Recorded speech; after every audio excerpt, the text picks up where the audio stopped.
Now available, paperback and Kindle Unlimited. ISIS, the main event. It's carnage inside of a steel cage when the goddess next door steps in the squared circle with the beast from the boss in this action-packed all-new ISIS series adventure. Get ISIS, the main event, paperback and Kindle Unlimited today. AEW, or All Elite Wrestling, is going through some growing pains. Now, I won't say that AEW is on the brink of collapse, but their structure has a lot of cracks and fractures due to all of the weight put on AEW from having a large roster and also not having adequate booking. Now, your Tony Kahn, when he formed AEW, wanted to create an alternative to WWE, and he went out here and hired your Young Bucks, who were a tag team of Nick and Matt Jackson, Hangman Adam Page, and Cody Rhodes to be his executive vice presidents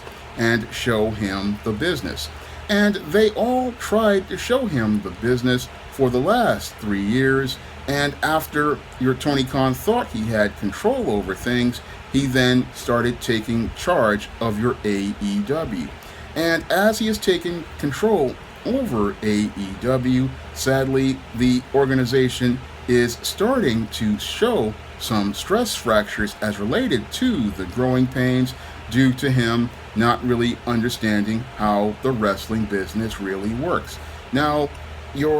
everybody wants to go out here and blame your EVPs for a lot of the problems, but I can't blame your Nick and Matt Jackson or your Hangman Adam Page or your Cody Rhodes, who left AEW for its current problems. No, everything as related to the problems AEW is having right now are related to Tony Khan's leadership. And the big problem I see with your Tony Khan after watching the media scrum with CM Punk is that your Tony Khan doesn't understand that he needs to run the wrestling business, or the wrestling business will be running him. Now, this is a phrase I learned from Gordon Ramsay when he was working on Hell's Kitchen, and he gave this advice to Rock, who was the winner of Hell's Kitchen that season. And in that season, as he was taking over the pass,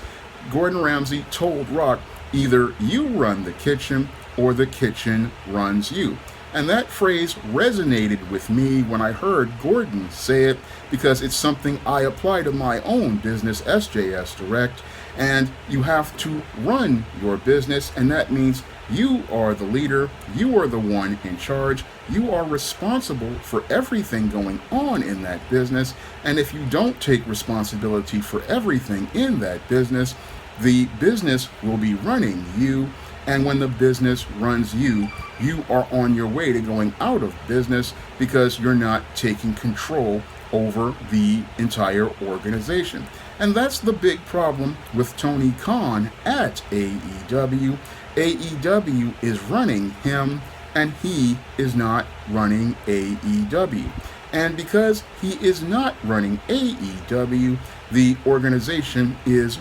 rolling off the rails, because the entire AEW is losing its direction, and I could easily see AEW losing its direction after watching a lot of their content, and after watching their content at the end of 2021, that's where I started to see a complete change in AEW, and that's where I started to see the cracks as related to the booking of wrestlers, and I also started to see the cracks as related to how talent was used. Now, your Tony Khan, again, everything is about him leading the organization, and you would think with the help of EVPs like the Young Bucks and Cody Rhodes, he would see the problems that were already taking place. Now, the first place I saw the problems at was with Sammy Guevara's TNT title run. Now, your Sammy Guevara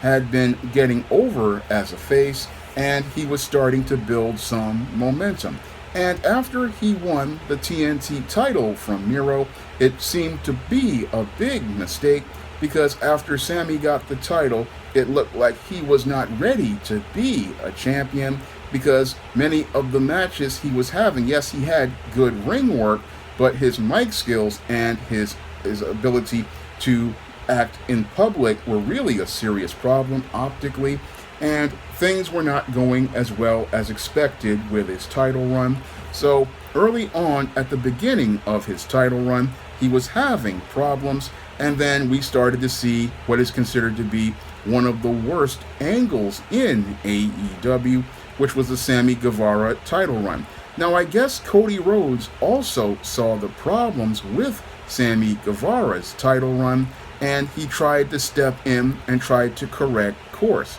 But sadly, he couldn't correct course because Sammy Guevara's public image was already damaged, because Sammy had gotten on the air and proposed to one woman, and then he was out here dating Ty Mello, or Ty Conti at the time, and that was optically bad for Sammy's character, who was supposed to be a babyface, but here he was out here cheating with a woman after proposing to another woman, and optically this was not a good look for the TNT Championship. And Cody tried to come in and tried to save the belt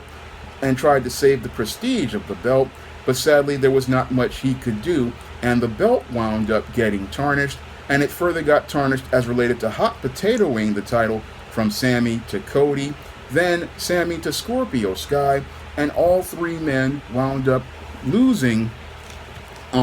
their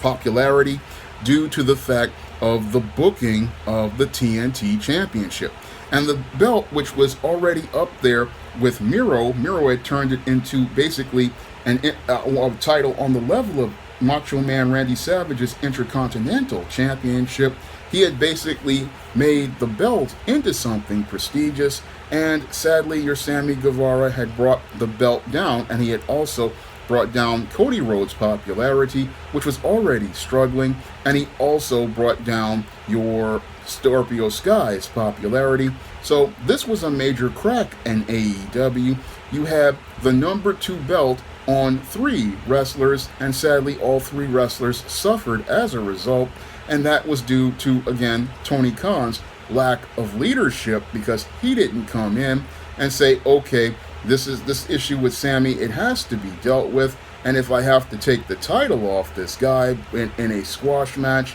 then I have to take the title off him, because he's in a situation that optically looks bad for the organization. Now, this was the first of several cracks in AEW, the other crack being in your women's division. Now, your women's division had a solid champion in your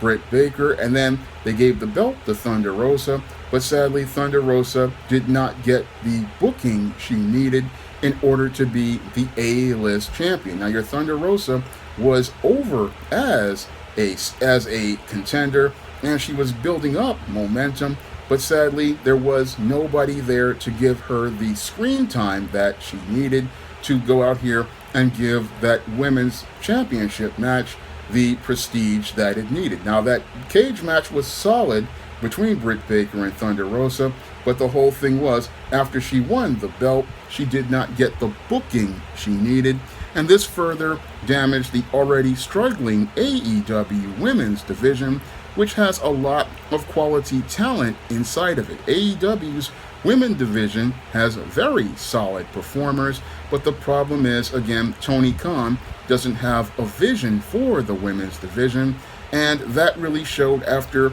he cut the segment time for Thunder Rosa after she announced an injury, having her announce it on television in a 30-second clip. That was very demoralizing for all of those women who were a part of the women's division. Moreover, you had your Tony Khan, who again did not take a leadership role. I mean, here's another belt that was made prestigious by your Britt Baker and made to mean something, and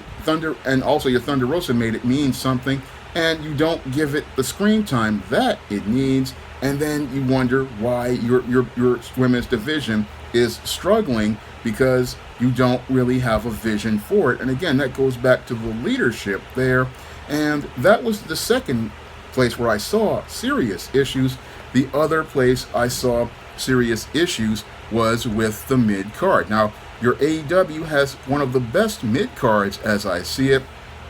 You have guys like your Hobbs, you have guys like your Ricky Starks, you have a lot of different guys out here, and you don't really book them very well. You don't really give them screen time so they can get on the mic and get the audience behind them. So AEW really, they haven't been doing a good job of developing their upcoming stars outside of maybe Hook, who basically comes on and then gets over. But the whole thing is AEW doesn't do a good job because Tony Khan really doesn't understand the wrestling business, and he doesn't understand that it takes time to, again, develop stars. And if you squash all of your upcoming stars, you're not going to have talent to be able to get your pay-per-views over, and you're not going to be able to get people to get interested in your matches. Now, your AEW, again, has been suffering a lot as related to a lot of issues. And again, these issues are part of growing pains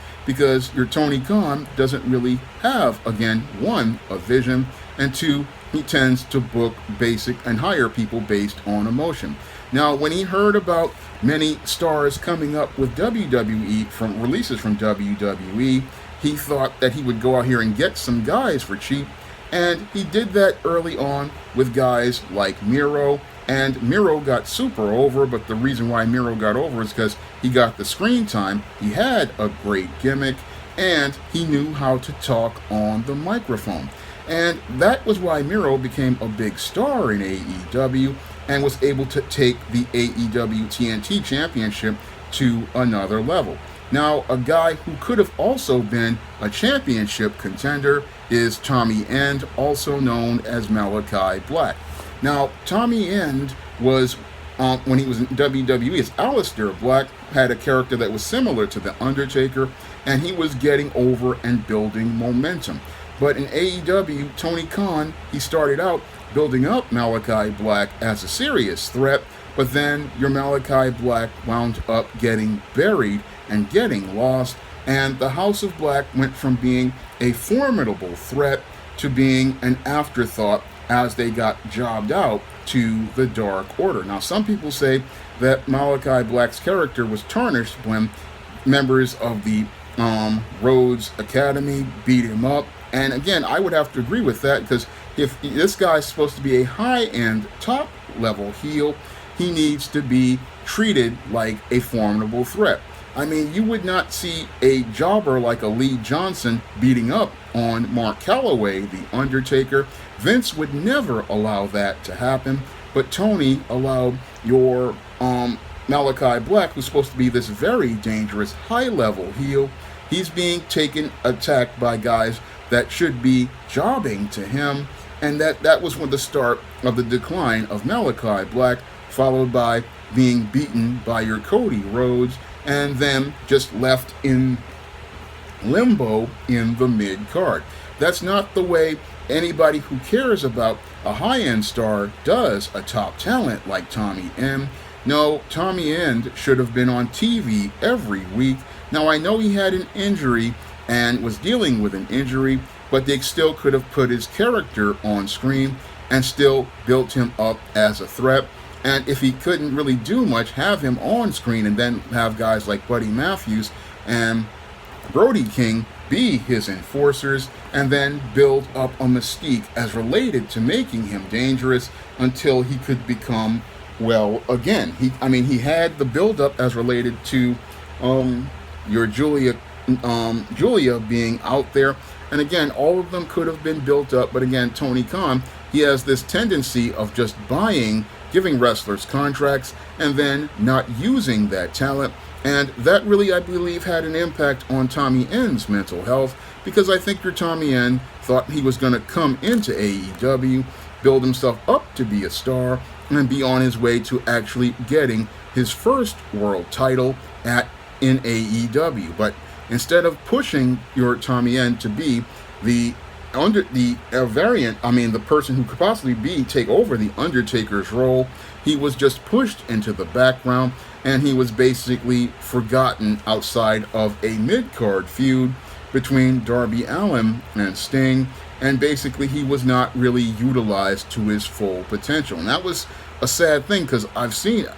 him play as Aleister Black, just being a formidable threat, And he could have been used better here if your Tony Khan had any sort of vision. If he had any sort of vision, he could have easily took this great wrestler and turned him into the superstar that I know that he is. Now, he also didn't really do a good job with Keith Lee and Swerve Strickland, who are stuck in a tag team division, and they're stuck in a tag team division with what I believe to be a consolation prize, because both of these men should be singles contenders and fighting for the AEW title, but they're stuck in the mid-card because, again, Tony Khan has a big roster, but he doesn't know how to use a roster. Now, when I look at the way Tony Khan has wrestlers on his payroll, he's like a guy who comes from he has all these gourmet ingredients, but he has a diner mindset. See, a guy who has a diner mindset, you could give him fine ingredients, but he won't know how to use them to make something that is delicious to customers. So your Tony Khan, he has one of the best rosters as related to talent, but because he doesn't have a vision for where he wants to go, he doesn't have a direction for where he wants to go, and he does not know how to book talent, he just winds up wasting a lot of talent like your Tommy End or Malachi Black, and they get lost because your Tony Khan really doesn't know what he wants to do with talent, and he doesn't know how to go out here and put talent together to create compelling feuds and create stories that will get these wrestlers over and reach and connect with the audience. I mean, when I look at the roster that Tony Khan has, and I'm just a guy who writes stories and writes comics and science fiction,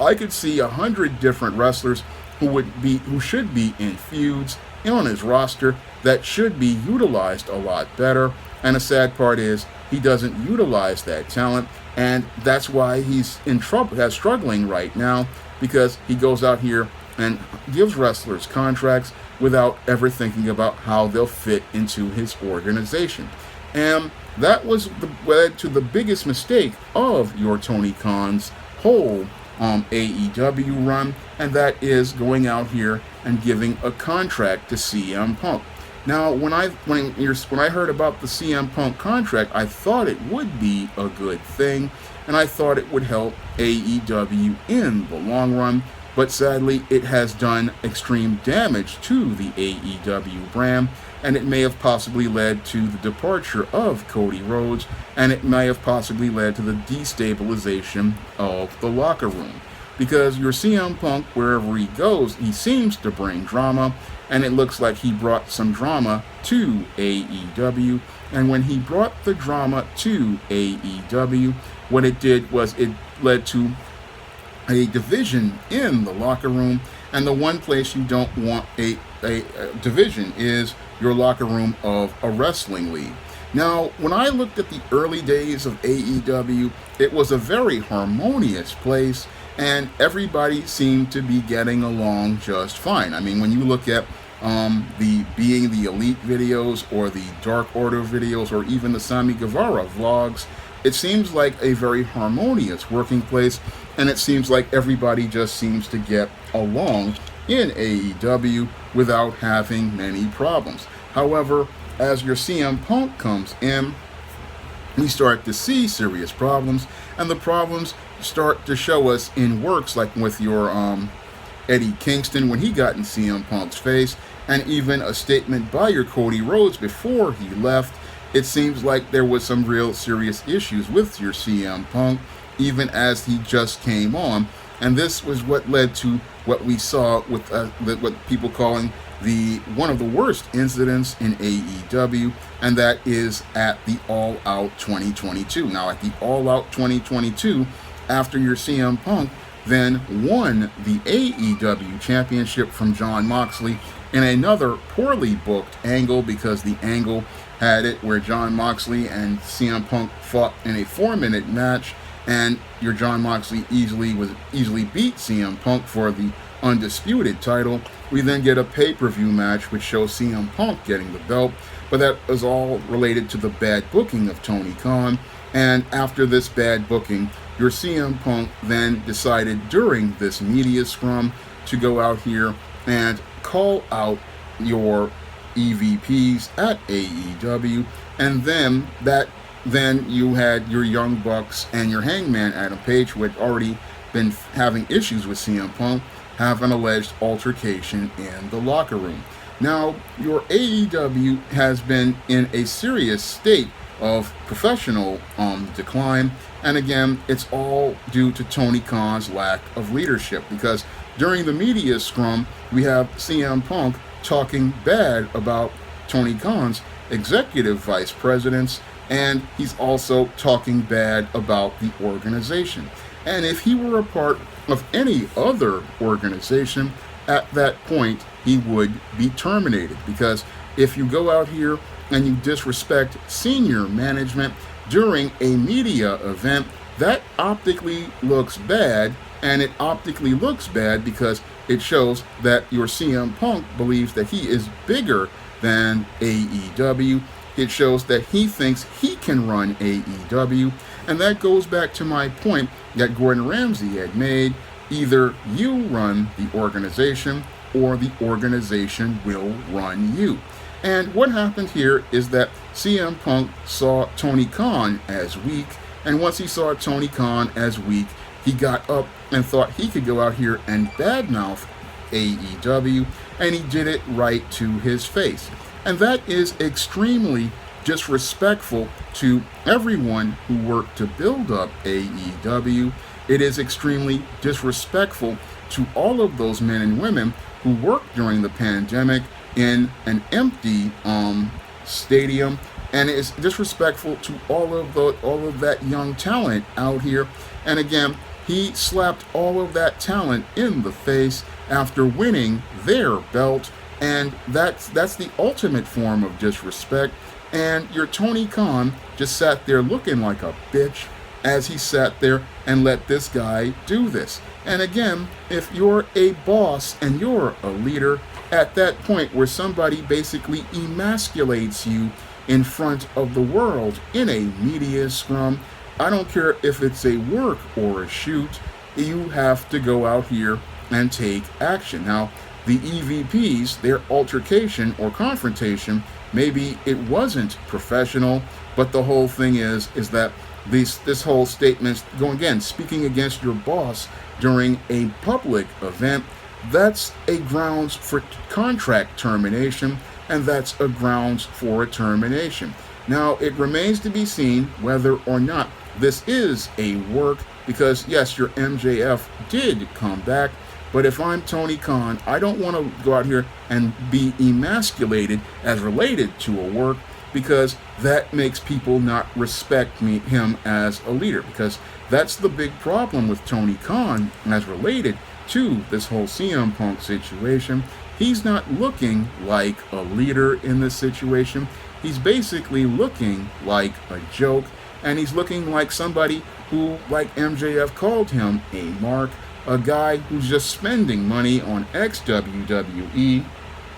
trying to build up AEW through hiring ex-WWE, not going out here and looking for young talent that want to go out here and build themselves up and go out here and be the best they can be. I mean, I would rather your Tony Khan go out here and hire people like an Abaddon or a Kylan King, people who are putting in the work, and push them, rather than go out here and get a CM Punk who doesn't appreciate the opportunity to be a champion, or just go out here and hire a Ricky, keep pushing a Ricky Starks, a guy who has everything to be a star. I mean, you've got all this homegrown talent, and you don't need to sit there and take disrespect from someone who doesn't appreciate the opportunity given to him. And sadly, when I look at AEW, again, the problem isn't the wrestlers. A lot of those wrestlers we saw on Being the Elite and even the Sammy Guevara blogs, a lot of those wrestlers, they were happy to be there.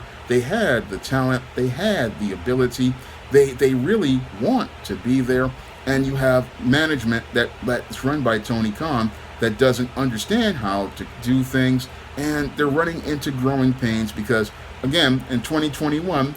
Tony Kahn was the best booker of the year, but it seems like he can't really book his organization or keep his talent in line here in 2022. And if your Tony Kahn is smart, again, he's got to keep the wheels from falling off of his organization, and he's got to take charge of his organization, because when you have a guy like CM Punk basically disrespect your entire roster by going out here and bad-mouthing men who helped build this organization, that's a bad look for you, and you can't allow that to slide. That's not a series of statements you can go out here and forgive. And the only way you can get out of this whole mess is to get this guy out of your organization. Yes, it may hurt in the short term, but in the long term, if you want to have a functioning locker room, if you want to have stars that work together, they need to understand who the leader is, and you show them who the leader is by taking your respect, by ending this guy's contract, because if he's disrespectful to you, them, and badmouths your organization in a public place, then they don't need to be working for your organization in any way, shape, or form. Again, AEW is having some growing pains, but it's all up to Tony Khan at this point to correct them. What happened in WCW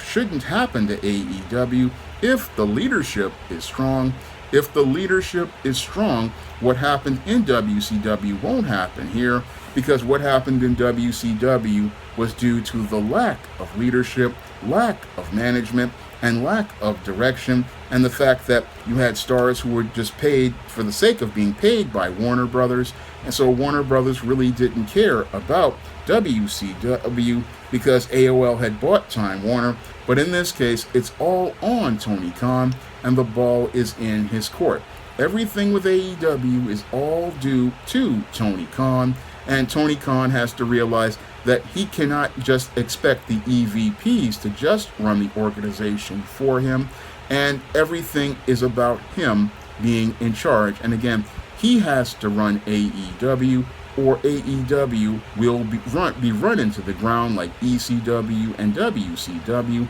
and I'd hate to see that happen, because AEW seems like it has a quality product, and it's a good quality product that has a lot of wrestlers who want to be there and really care about the product, but they need to see a leader stand up for his business, because again, if Tony Khan isn't running AEW, AEW is running Tony Khan straight into the ground. Now, if you want to pick up my homage to pro wrestling, ISIS the Main Event, you can find that book on Amazon.com in paperback and Kindle format. You can also find it on Kindle Unlimited for free. And if you want to try some of my action-packed fantasy fiction, like the ISIS series, the E-Steam series, the John Haynes series, and the books of the Spinsterella trilogy, you can find all those books on Amazon.com in paperback and Kindle format. You can also find them on Smashwords, the iBook Store, and Google Play. And if you want to see me make more videos like this, you can donate to my Patreon, my PayPal, or my Cash App by clicking the links in the description box. That's all I have to say for this video. You can comment, rate, and subscribe. Coming to paperback and e-readers this April, ISIS Revenge of the Cyber Goddess. The goddess next door must take on the threat of a deadly digital diva driven to destroy the world in this action-packed all-new ISIS series adventure. Get ISIS Revenge of the Cyber Goddess in paperback and e-readers this April.